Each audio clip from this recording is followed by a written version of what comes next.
प्रदेश के विभिन्न विभागों में अलग अलग विधाओं के फार्मासिस्टों की समस्याओं पे आज विस्तृत चर्चा गूगल मीट पर फार्मासिस्ट फेडरेशन के बैनर तले की गई। शाम को 5 बजे से लेकर के और देर रात तक चली बैठक में सभी विभागों के पदाधिकारी उपस्थित थे, सभी बड़े संस्थानों के पदाधिकारी उपस्थित थे और सबने अपनी अपनी बातें कही हैं। मैं विस्तृत ना जा कर के वीडियोस, उनके क्लिपिंग को, छोटे छोटे क्लिप्स को आप लोगों के लिए समाहित करते हुए मैं ये सरकार से अनुरोध करूंगा कि जिन बिंदुओं को हमारे फार्मासिस्ट पदाधिकारियों द्वारा उठाया गया है उन बिंदुओं पर कार्रवाई की जाए। सामान्य जन के लिए मैं ज़रूर अनुरोध करूंगा आपसे कि आप लोग इसको ज़रूर सुनिए। फार्मासिस्ट जो आपको इतनी सेवाएं दे रहे हैं उनके सामने समस्याएं क्या आ रही हैं, और हम जनता के अपने अधिकारियों से, शासन के अधिकारियों से चाहेंगे कि इसको सुनिए और हमारी समस्याओं का समाधान करिए। ये क्लिप्स आपके सामने हैं।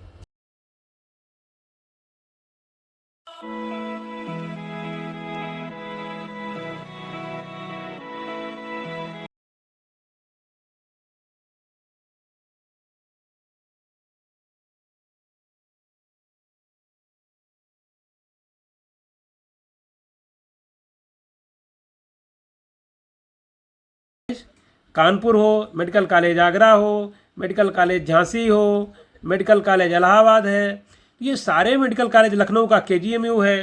तो इन अस्पतालों में अगर पहले से जो पद थे चिकित्सा स्वास्थ्य के, वो पद आज भी हैं। हमारे प्रभारी अधिकारी फार्मेसी का पद मेरठ के मेडिकल कॉलेज में आज भी है, कानपुर के मेडिकल कॉलेज में आज भी है, हमारे चीफ वहाँ हैं। गोरखपुर में आज हमारे प्रभारी अधिकारी फार्मेसी हैं। तो ये जो नव सृजित हो रहे हैं, जो हमारे ही अस्पताल, हमारे ही ज़मीन, हमारे ही बिल्डिंग, इन बिल्डिंगों पे ये अस्पताल बन रहा है, तो इन अस्पतालों से हमारे पद क्यों ख़त्म किए जा रहे हैं? तो एज इट इज जो जैसे कि और मेडिकल कॉलेज चल रहे हैं उस तरीके से इन मेडिकल कॉलेजों को क्यों नहीं चलाया जा सकता इन पदों के साथ?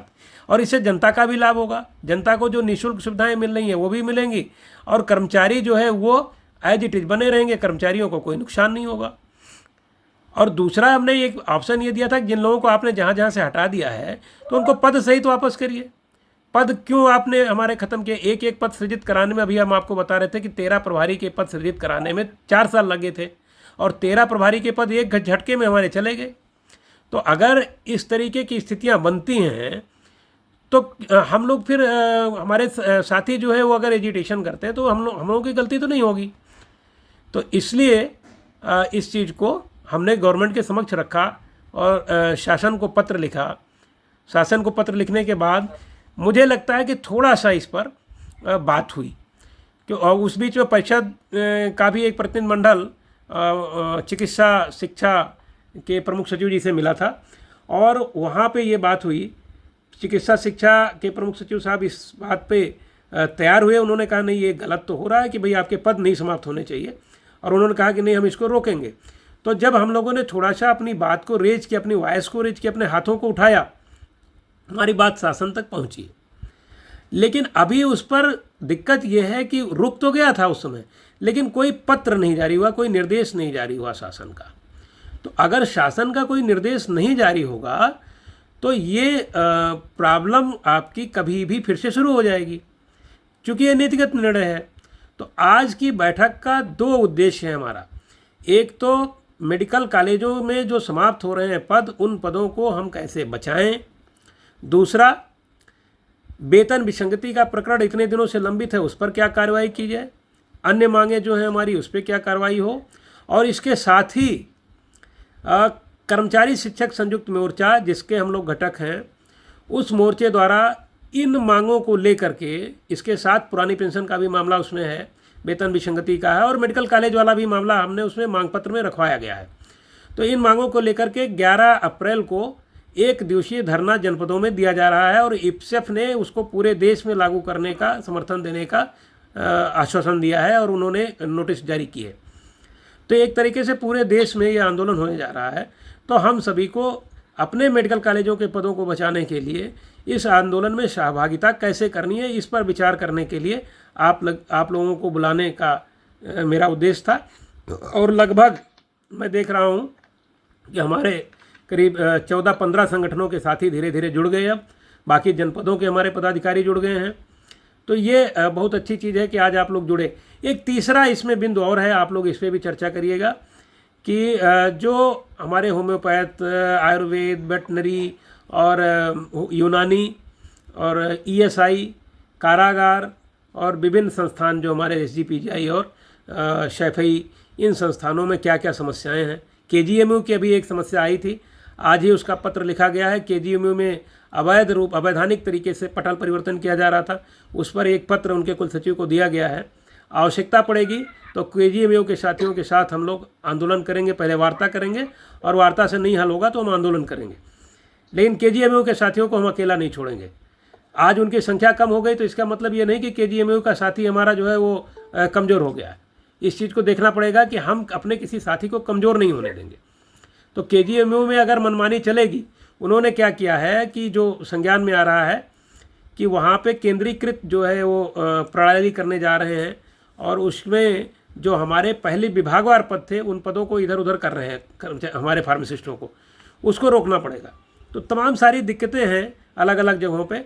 तो आज मैं ये चाहूँगा कि सबसे पहले हम लोग इन्हीं 4 बिंदुओं पर चर्चा करेंगे कि पहले आंदोलन में हमको भागीदारी किस तरीके से करनी है 11 तारीख की, दूसरा अपने संवर्ग की क्या क्या समस्याएं हैं और उसको कैसे हम निपटाएं।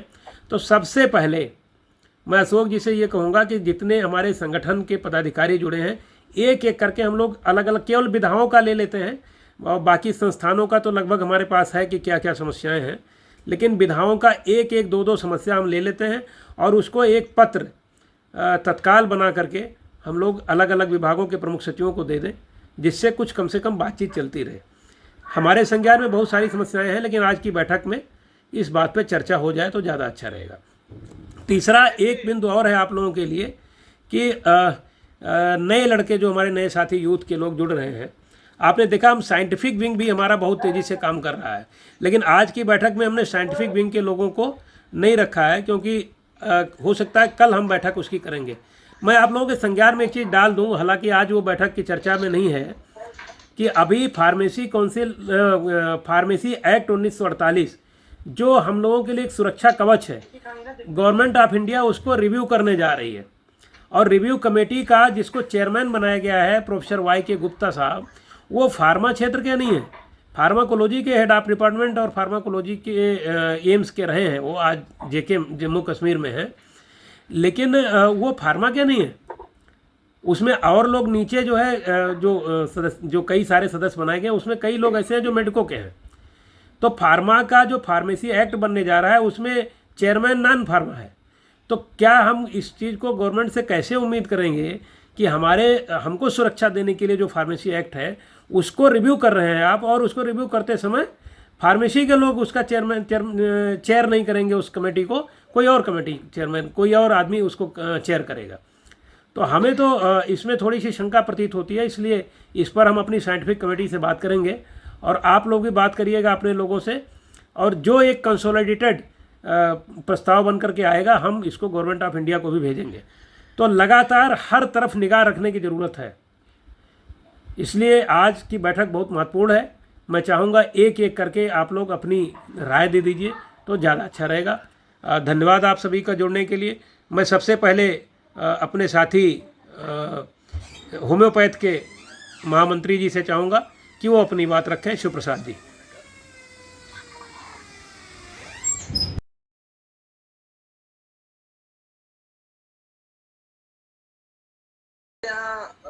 सीएफओ ने एक व्याख्या कर दी है नॉन फंक्शनल की, उसमें उन्होंने व्याख्या ये कर दी है कि धारित पद का वेतनमान 2800 ही माना जाएगा। उस पर अभी हम लोगों ने उनके समक्ष अपील डाला है, अगर जरूरत पड़ेगी तो हम हमारे यहाँ कानपुर के जो स्थानीय साथी हैं हम उनको बुला करके किसी दिन सीएफओ से बात कराएंगे। जी, उनकी नियुक्ति 1991 की है। सदर सेवा नियमावली जो बनी वो 2001 में बनी, लेकिन हमारे यहाँ टुकड़ों में विनियमित किया गया उसको 2007 से लेके 11-12 तक। ये बड़ा गलत हुआ। उस समय किसी को पता नहीं था कि 2014 के बाद एनपीएस आ जाएगा, लोगों ने विरोध नहीं किया। अच्छा, हम जब बीच में एक बार कार्यवाहक अध्यक्ष थे भदौरिया जी के बाद, जी हमारे ख्याल से 2011 हो रहा नहीं, जी जी जी, तो हम उस पत्रावली को कार्मिक तक ले गए थे लेकिन चुनाव वगैरह हो जाने की वजह से फिर वो लौट आई, कुछ हुआ नहीं। जी हम चाहते हैं इस मामले में हमारी मदद हो। बाकी हमारे यहाँ स्थायीकरण बेसिकली तो सब चल ही रहा है, ये रूटीन पे के काम में कोई दिक्कत नहीं है। और 11 तारीख की जो आपकी बैठक होगी उसमें जो हमारा लायक जैसा भी सहयोग होगा हम तरफ से आपके साथ हैं। बीच में हम मिलते भी हैं एक बार, जी ईश्वर ने चाहा तो 11 के पहले हम मिलेंगे भी। बिल्कुल लेकिन हमारे तटस्थ भाइयों का कुछ ऐसा कीजिए जिससे कार्मिक से उन्हें कुछ ऐसा लाभ मिले कि जैसे 2001 से जो शासना देश थे और हमारे यहाँ जो ऑर्डर बना निदेशालय स्तर से, उसमें ये लिखा गया कि यह आदेश जारी होने की तिथि से मान्य होगा। हम उसी को चेंज करना चाहते हैं। ये एक सर डिटेल बना करके दीजिए, तो उसको मुझे लगता है ये कार्मिक से कराना पड़ेगा। कार्मिक का ही विषय जी कार्मिक का ही विषय है, अपना शासन नहीं कर पाएगा। नहीं, लेकिन ये है कि कार्मिक अगर राय दे दे अपनी तरफ से कि हाँ ये गलत हुआ है, आप डिटेल दीजिए, आपकी लेके लड़ेंगे हम लोग, इसको करेंगे। जी जी जी जी। तो हम यही चाहते हैं, हमारा ये ज्वलंत मुद्दा है जो बहुत ही आवश्यक है। दूसरे हमारे यहाँ कैडर रिव्यू भी हुआ ही नहीं है, मामला कोर्ट में चला गया है, पूर्व अध्यक्ष जी कोर्ट में गए हैं जी और हम चाहते हैं कि कोर्ट में तो लटका ही रहता है मामला, क्योंकि यहाँ से प्रस्ताव हमारे यहाँ से शासन में गए हैं 2019, 18, 17 में प्रस्ताव गए हैं कैडर रिव्यू के लिए, क्योंकि हमारे यहाँ अभी पद सृजित नहीं है प्रभारी अधिकारी फार्मेसी का और निदेशक फार्मेसी का। उत्तरांचल की तरह हम चाहते हैं हमारे यहाँ भी ये पद सृजित हो, जिससे उसका लाभ हमारे संपर्क को भी मिल पाए। तो इसमें हम चाहते हैं कि थोड़ी हमारी मदद हो। हम आ रहे हैं बीच में 2-3 तारीख को, 3 तारीख के बाद कभी भी आएंगे मामला और सारी बात बैठ के होगी जी। और 11 तारीख को जो भी आपका एजेंडा रहेगा हम उस एजेंडे के साथ एकदम तन मन धन से तैयार है, कहीं कोई दिक्कत नहीं हुई। आज हमारे पास अशोक जी का फोन आया, हम तुरंत गए कि हमने काफी जुड़ते हैं, लेकिन चूंकि हम भाई साहब क्षमा कीजिएगा मोबाइल के बारे में नहीं कोई नहीं, अब आप जुड़ने बच्चों से ही कराते रहते हैं। अब जुड़ने लगे हैं तो आपको आ जाएगा, सब चीज़ें आ जाएंगी। हाँ, अभी हम लड़कों ने सिखाया तो हम जुड़ तो गए थे, लेकिन भाई साहब ने बताया जुड़े नहीं हो, कुछ गड़बड़ है। फिर से हम जुड़े तो लगता है हमें कोई दिक्कत नहीं हुई, जुड़ भी गए। थोड़ा बच्चे ने आकर के उसे सही वही कर दिया। तो एक मेहमान भी है, हम थोड़ा 10 मिनट के लिए कहीं जाएंगे बाहर। हाँ बिल्कुल, लेकिन हम 4 तारीख को आपसे मिलते हैं बिल्कुल आइए। और 11 तारीख की बैठक में हमारे लायक जैसा भी होगा, जो भी आपका एजेंडा रहेगा, हम उस एजेंडे पर 100% खड़े उतरने की कोशिश करेंगे। Thank you. अब इसको वहाँ पर मैंने लेटर लिखा था जी में एक स्टोर कीपर ड्रग्स का संवर्ग होता है जी। स्टोर कीपर संवर्ग में स्टोर योग्यता और कार्य विधि वगैरह सब सेम है और वहाँ पर स्केल जो है फिर वो 42, 46, 54, 65 है। अच्छा, मतलब स्टोर कीपर का पदनाम अलग है और फार्मासिस्ट का पदनाम अलग है। हाँ, उसका स्टोर कीपर ड्रग के नाम से है। 80% फार्मासिस्ट वहीं पर है, सीनियर फार्मेसी ऑफिसर जो है वो जी। फार्मासिस्ट ही है वहाँ पर। जी, तो अभी जिस विषय पे अभी चर्चा चल रही है उस विषय पे हम लोग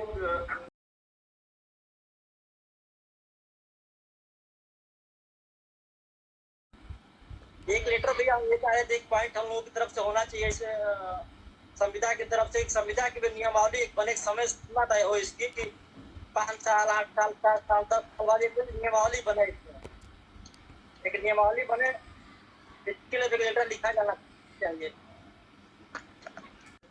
जी वर्तमान में सर ईएसआई डिस्पेंसरी नैनी में मैं एज ए फार्मासिस्ट कार्यरत हूँ। जी, बोलिए बोलिए सर, बोलिए। ईएसआई में सर उदयराज बॉस को तो जानते होंगे सर। उदयराज जी तो अभी जुड़े थे, अभी तो जी उदयराज बॉस हमारे अध्यक्ष हैं सर। जी। मैं प्रांतीय संगठन तो सौरभ जी मैं उपस्थित हूँ। उदयराज जी हैं, आपकी मीटिंग में है। सर उदयराज बॉस आ गए सर।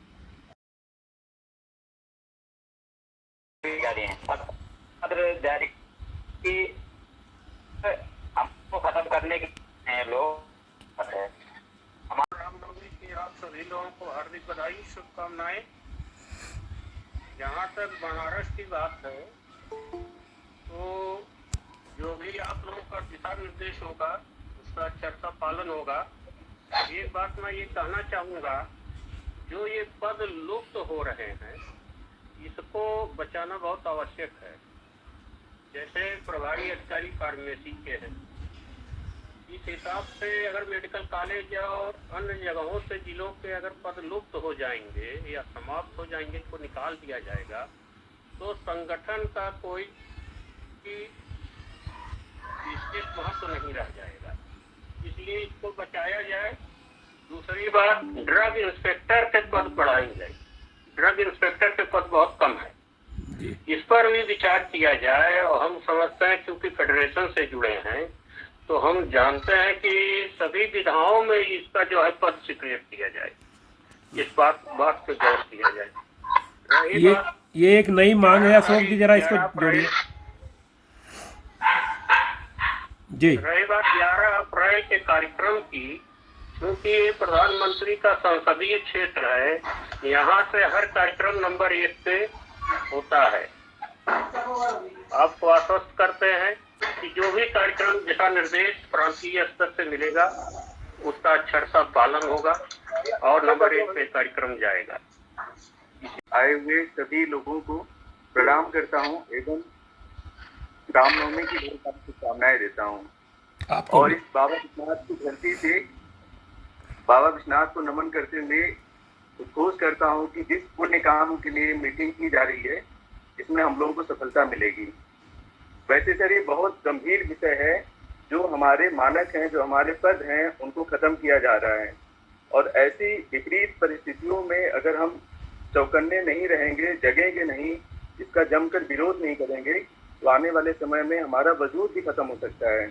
मैं सर आपको इसके लिए साधुवाद देना चाहूँगा कि जो आप एक कदम आगे बढ़ करके सबको जगा रहे हैं, सबको यूनाइट कर रहे हैं और अपने हक की लड़ाई के लिए तैयार कर रहे हैं।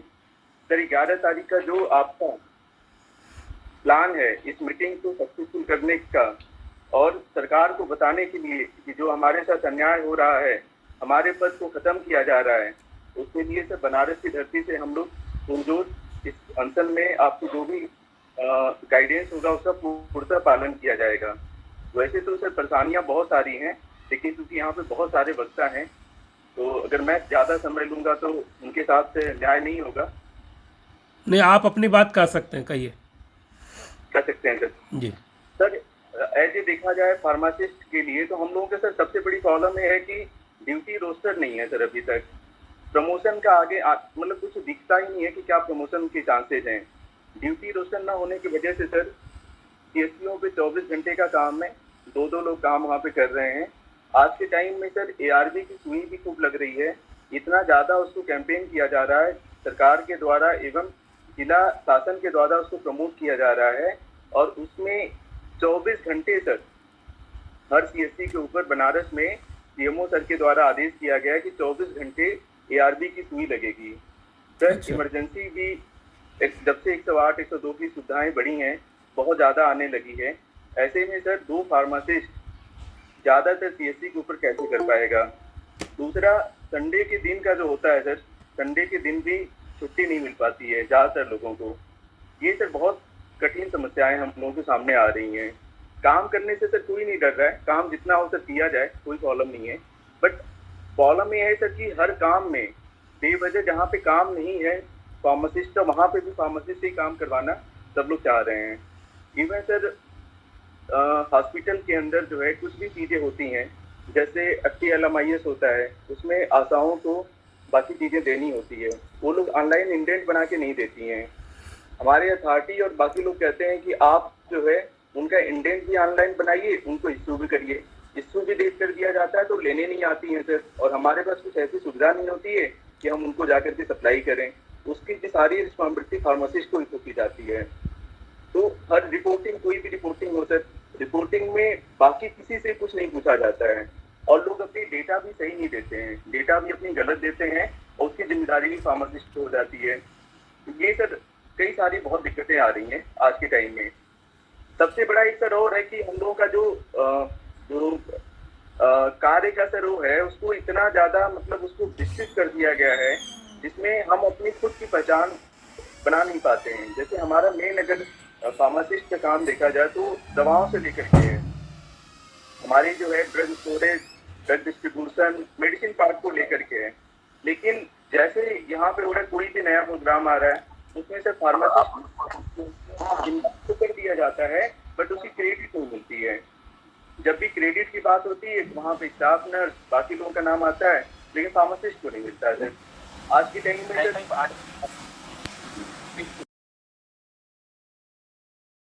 आती है जो बताते हैं कि उच्च अधिकारी के द्वारा उनको सूचित किया जाता है कि नहीं आप लेकर के आओ, आप मैनेज करो।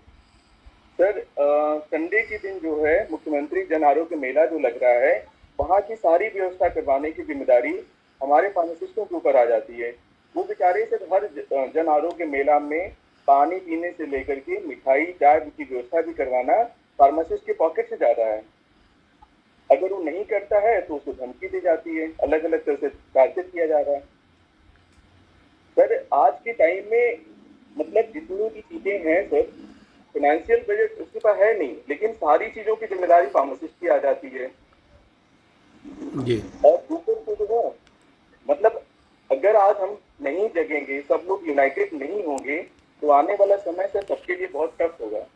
और खास करके मुझे लगता है फार्मासिस्ट के लिए भी बहुत डिफिकल्ट समय आने वाला है। मीटिंगों में सर फार्मासिस्टों को जबरदस्ती बुलाया जाता है, जहाँ पे प्रोग्राम देखने की जिम्मेदारी ACPM, BPM और HEO की हो रही है, ARO की हो रही है। उन मीटिंगों में फार्मासिस्ट को बुला करके तो सारी की क्रेडिट जो है फार्मासिस्ट को गाली देने के लिए लोग बुला लेते हैं और बोलते हैं कि इनकी वजह से नहीं हो पा रहा है। सीजन बन रही है, सारे लोग एक प्लेटफॉर्म पे आ रहे हैं, यूनाइटेड हो रहे हैं, तो इसका बहुत अच्छा मैसेज आ रहा है आम जन के बीच में। अब तक जैसे मैं 5 साल में बात करूं, मैं जब यहाँ पे ज्वाइन किया हूँ 5 साल में, और अब में इतना चेंजेस हो चुका है कि आम पब्लिक से भी आप बात करिए तो फार्मासिस्ट को जानता है। यस, फार्मासिस्ट वो व्यक्ति है जो हॉस्पिटल में मेडिसिन डिस्ट्रीब्यूट करता है या मेडिसिन का रख रखाव होता है। कई लोग तो मेडिसिन के डॉक्टर बोलते हैं, भाई आप लोग जी 2 साल पहले तक ये नहीं था, लोग फार्मासिस्ट को नहीं जानते थे, कंपाउंडर वर्ड यूज किया जाता था। तो ये हम लोगों के बीच में अचीवमेंट है जो आपने यूट्यूब के थ्रू कई सोशल मीडिया प्लेटफॉर्म पे जो फार्मासिस्ट शब्द को अच्छा मतलब दिया है सर, ये हम लोगों को एडवांटेज मिल रहा है। और दूसरा क्या चीज़ है सर, ये पॉपुलरिटी की ही देन है कि हर साल 10-12 हमारे प्रदेश में अन्य कोर्सेज में प्रवेश ले रहे हैं। एजुकेशन के क्षेत्र में भी हमारे फार्मासिस्ट बहुत लोग अपने गार्जियन जो है बच्चों को फार्मेसी का कोर्स करवा रहे हैं, चाहे वो D फार्मा हो, B फार्मा हो, फार्म D हो, या हायर स्टडी में भी कई बच्चों का एडमिशन हो रहा है। ये सर हम लोगों के लिए अचीवमेंट हो रहा है और इसका क्रेडिट बहुत हद तक सर आपको भी जाता है, क्योंकि जितना भी फार्मेसी में सुधार 2012 में के बाद से हुआ है, जब आप फार्मेसी काउंसिल के चेयरमैन बने थे, उससे पहले फार्मेसी में सुधार नहीं था। जितनी भी प्लेटफॉर्म जो सोशल मीडिया के प्लेटफॉर्म है, वहाँ पे लोगों को अवेयरनेस फैल रही है। आज के दिन में जो ट्रेनिंग वाले आते हैं वो सब सर आज बहुत ज़्यादा कंफ्यूज रहते हैं कि उनको आने वाले समय में किस प्लेटफॉर्म पे जाएं, क्या करें। तो इसके रिगार्डिंग भी सर एक कुछ इस टाइप का चीज़ें आप करें और उनके बीच में बोलें और एक दूसरे से लोग कनेक्ट हो कि उनको भी प्लेटफॉर्म मिले। क्योंकि सर मैं देख रहा हूँ कि पिछले 1-2 सालों में कई सारे लड़के हमारे यहाँ पे ट्रेनिंग किए और ट्रेनिंग करने के बाद जो है वो कहीं ना कहीं सर आज के टाइम में एक अच्छा उनकी इनिशियल जो एंट्री होनी चाहिए जॉब को लेकर के उन सब चीज़ों में नहीं हो पा रही है। हाँ, लेकिन कुछ बच्चे जरूर अलग अलग क्षेत्रों में बहुत अच्छा करना स्टार्ट कर दिए हैं कुछ सालों में, कुछ स्ट्रगल करके, चाहे वो फार्मा कंपनी हो, चाहे अपना फार्मा का बिजनेस हो, या फिर कुछ लड़के तो टीचिंग में भी जा करके गए हैं। और 1-2 लड़के तो सर मैंने देखा कि कुछ सालों में फॉरेन में भी गए हैं और वहाँ पे भी सर वो हमारा नाम रोशन कर रहे हैं। आए दिन मुझसे बात भी होती है, तो दुबई और UAE की जगहों पे ऐसे फार्मासिस्ट लड़के जो हैं पोस्ट हुए हैं, अच्छी सैलरी सर उनको वहाँ पे मिल रही है, क्योंकि यहीं से पढ़ करके गए हैं। तो अब सर हमारा ये है कि सर प्लेटफॉर्म तो बड़ा बन रहा है, लड़के भी बहुत आ रहे हैं। अब आगे सर उनके लिए क्या बेहतर हो सकता है उनके फ्यूचर के लिए, क्योंकि अभी भी सर कुछ गवर्नमेंट जो कोर्सेज होते हैं वहाँ पर सर जो है हमारे ग्रेजुएट को कंसीडर नहीं किया जाता है। जैसे आप देखें सर CHO का पद निकला है, वहाँ पे फार्मेसी ग्रेजुएट या फार्म D के बच्चे को M.Pharm किया हुआ बच्चा उसके लिए एलिजिबल नहीं है। ये हमारे लिए बहुत बड़ा क्वेश्चन मार्क है, हमारी डिग्री के ऊपर क्वेश्चन मार्क है। दूसरा सर मैं बात करूँ, आप TGT जो कोर्स हो रहा है, अगर कोई बच्चा इंटरमीडिएट में चाहे कि हम केमिस्ट्री पढ़ाएं या बायोलॉजी के लिए अपना फॉर्म भर दें, तो वहाँ पे चूंकि ग्रेजुएशन में उसने फार्मेसी के सब्जेक्ट पढ़े हैं तो उसको वहाँ पे चांस नहीं मिलता है। बाकी सब्जेक्टों को सर उनको चांस मिल जाता है, उसका सब्जेक्ट कॉम्बिनेशन नहीं बन पाता है। ये भी सर सोचने की बात है। इवन IAS PCS के लिए भी है, क्योंकि सर इन जगहों से हमारी डिग्री की ज़्यादा वैल्यू बनती है। IAS PCS में भी मेडिकल के तो सब्जेक्ट हैं, उसमें MBBS के सब्जेक्ट हैं, लेकिन फार्मेसी के सब्जेक्ट अभी तक इंक्लूड नहीं हुए हैं, किसी भी सब्जेक्ट को इंक्लूड नहीं किया गया है। तो ये टाइम है सर कि जब हमारे काउंसिल के द्वारा या इन जगहों पे हमारे सब्जेक्टों को उतना ही इम्पोर्टेंस दिया जाए जितना कि बाकी सब्जेक्टों को दिया जा रहा है, या फिर हमारे सब्जेक्ट में या हमारे एजुकेशन के बीच में जो भी मॉडिफिकेशन की जरूरत है, जहाँ भी बदलाव की जरूरत है, वहाँ पे कर करके इन जगहों पे हम लोगों को भी या हमारे बच्चों को या हमारी जनरेशन को भी एक चांस मिले सर।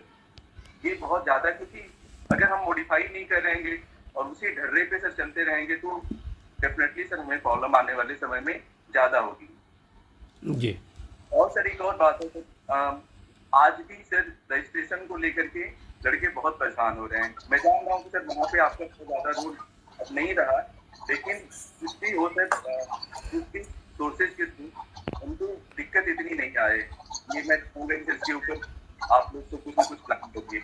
आज फार्मेसी काउंसिल में सर बिल्कुल अड्डा बन चुका है, किसी का भी रजिस्ट्रेशन जी। तो हर डिस्पेंसरी की एक लिमिट है कि वह कहीं 5,000 है, जो संख्या के आधार पे कहीं 5,000 है, कहीं 1 लाख तक जो है अटैच है। 1 लाख मतलब फैमिली हो गया नामांकित, तो उसके फैमिली अटैच है सर। तो ऐसा इस समय ऐसा हुआ है कि कहीं कहीं जो है मतलब श्रम शक्ति का बड़ा असंतुलन हो गया है। कहीं कहीं ऐसा हो गया है कि सिर्फ 1,000 जो है वहाँ पे अटैच नामांकित हैं, लेकिन उसके लिए 3 फार्मासिस्ट हैं। कहीं कहीं ऐसा हो गया है कि वहाँ पर 70,000 IP हो गए हैं, लेकिन वहाँ पे सिर्फ एक ही फार्मासिस्ट हैंडल कर रहा है।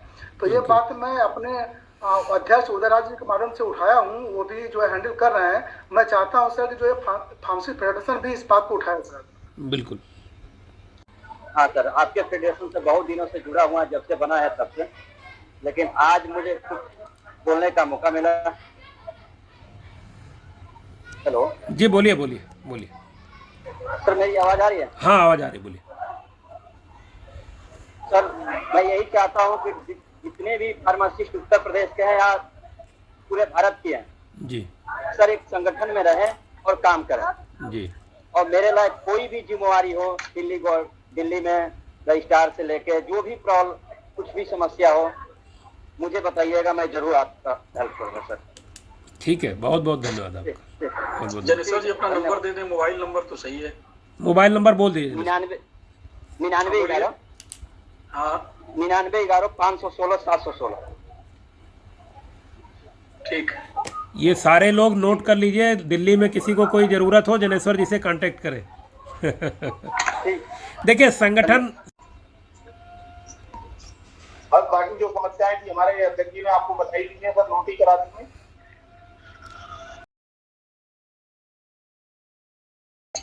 सुनील यादव सर के कर कमलों के द्वारा हुआ है, तो इसके लिए मैं पूरे वाराणसी और पूरे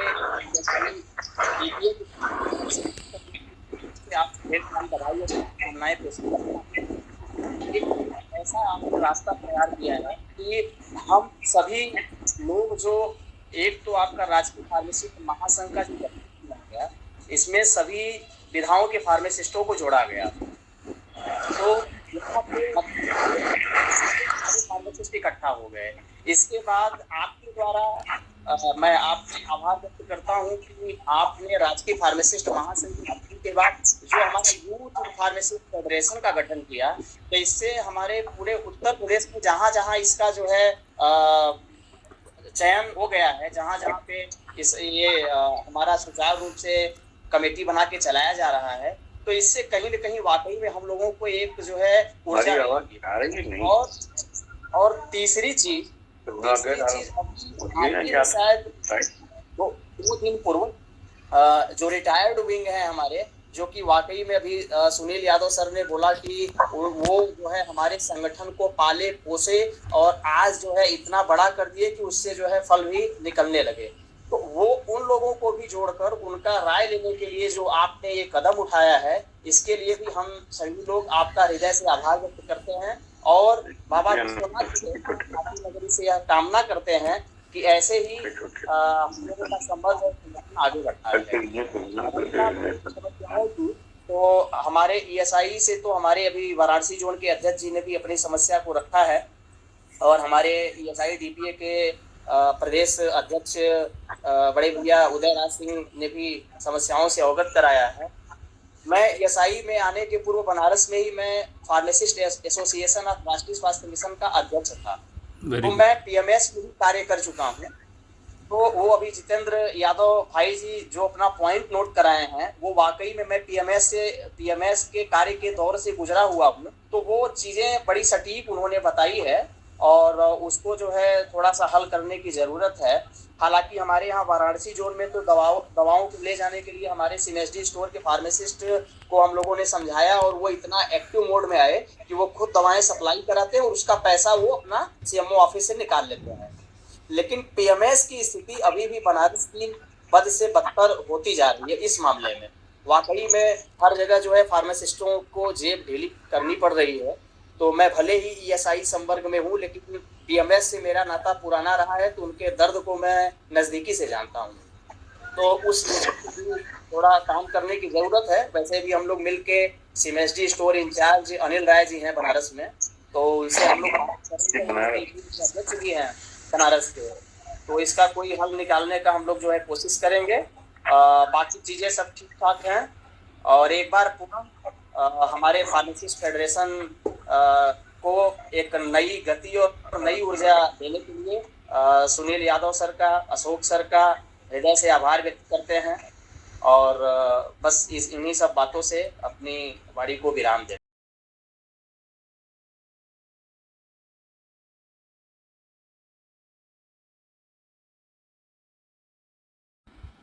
एक लेटर भैया ये शायद एक पॉइंट हम लोगों की तरफ से होना चाहिए, इसे संविदा की तरफ से एक संविदा की भी नियमावली एक बने समय सीमा तय हो इसकी कि 5 साल 8 साल 7 साल तक वाली नियमावली बने, एक नियमावली बने, इसके लिए लेटर लिखा जाना चाहिए।